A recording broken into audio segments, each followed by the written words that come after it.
video. Action part 5. All right. We finished the intraoral mock-up, also could be called an intraoral wax-up, but essentially we got the teeth to look the way we want them to look, and then we took an impression. Obviously underneath is tissue, so I'm going to pop these off in a second. I just wanted to show very quickly. This took us maybe 10 minutes to get. Yes, a lab fabricated wax-up would be good, but sometimes you have to do it in the mouth because the challenges of where they need to be in the face is too challenging to communicate to the lab to get an impression from an initial diagnostic wax-up. We had no reference points because he was missing his front teeth, so this seemed to me to be the easiest way. If we were going to do it where we had the lab make a wax-up, I probably would have had them make a wax rim on the interior, very similar to a denture, and use that to give them the information that they need. Here's the impression of the current mock-up. Now I have a three-dimensional representation of where his teeth need to go in his face. This is a very important thing to hold on to.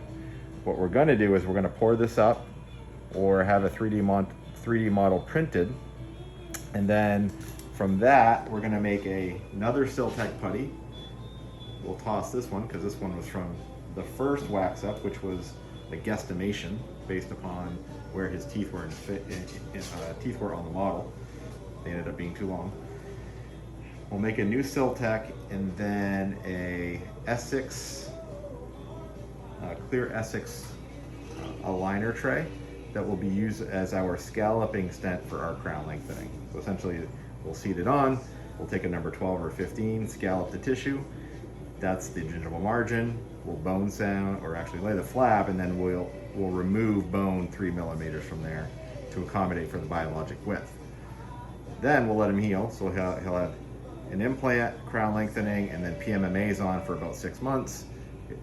He'll test drive the feeling, the aesthetics, the phonetics, all of those in the PMMAs while everything heals, and then the final stage will be a final impression for everything, doing the final aesthetic adjustment so that we're super happy where everything is. So, Wow. that's thinking with the end in mind. Yes, did you get all that? Sorry to say that. Like videoing. Oh no, this Wow. is good. So I'm gonna pop these off.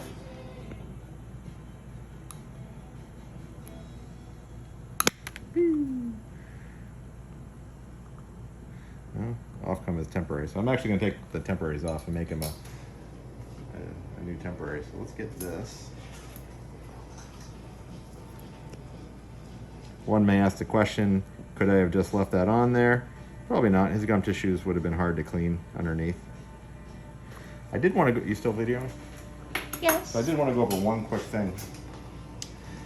Looking down the buccal corridors, the buccal surfaces should be parallel to each other. So I'll often use the soft flex disc and I'll maintain that angle all the way across. And a common mistake is that the distobuccal line angle of the canine is not parallel to the distobuccal line angle of the lateral.